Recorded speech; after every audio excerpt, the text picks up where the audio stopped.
Meteorological day, ప్రపంచ వాతావరణ దినోత్సవం. మనకు 1950లో వరల్డ్ మెటీరియలాజికల్ ఆర్గనైజేషన్ అనేది ఏర్పాటు చేయడం జరిగింది. దీంతో ప్రపంచవ్యాప్తంగా ఉన్న వాతావరణ పరిస్థితులను మనం ముందుగానే టీవీల ద్వారా, మన మొబైల్స్ ద్వారా తెలుసుకోగలుగుతున్నాం.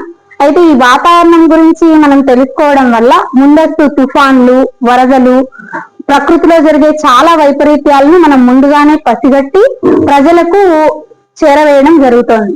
సో వీటన్నింటిని గురించి మా పాఠశాలలో ఈరోజు వరల్డ్ మెటీరియలాజికల్ డే కాబట్టి దానికి సంబంధించిన అనేక అంశాలు పిల్లలు ప్రదర్శించడం జరిగింది. నీరు ప్రాముఖ్యతను కూడా వివరించడం జరిగింది. సో మనం ఈ రోజు ఏదైతే గమనిస్తామో దాన్ని మనం పాటించడం కూడా నేర్చుకోవాలి అనే విషయం పిల్లలకు చేరవేయడం కోసం ఈ వరల్డ్ మెటీరియలాజికల్ డే జరుపుకుంటున్నాం. సో ఈ రోజు మా పాఠశాలలో నేచర్ వర్క్ షాప్ ఏపీఎన్జీసీ తరఫున స్టేట్ కోఆర్డినేటర్ అయిన Neelakantaiah sir and J V Ratnam sir గారు కలిసి ఏర్పాటు చేశారు. సో ఈరోజు మా పిల్లలందరికీ చాలా విషయాలు నేను తెలియజేశాం మెటీరియలాజికల్ డే గురించి. అలాగే స్పారోస్ ఎలా ప్రొటెక్ట్ చేసుకోవాలి, మా పాఠశాలలో టెంపరేచర్ ని ఎలా తగ్గించుకోవాలి అనే విషయాన్ని కూడా చాలా చక్కగా వివరించారు.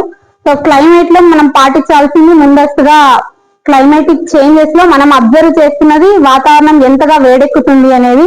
సో ఇంత దూరంగా అంటే పట్టణానికి దూరంగా ఉండే ప్రదేశాల్లో కూడా ఇప్పుడు చెట్లు లేకపోవడం వల్ల ఇలాంటి పరిస్థితుల్ని మనం చూస్తున్నాం. సో వీటన్నింటి నుంచి సార్ మాకు చాలా సలహాలు ఇచ్చారు. వాటన్నిటిని మేము పాటించి మా పాఠశాలలో చల్లని వాతావరణం ఉండేలాగా ముందు కృషి చేస్తామని ఏపీఎన్జీసీ తరపున విజ్ఞప్తి చేస్తున్నాను.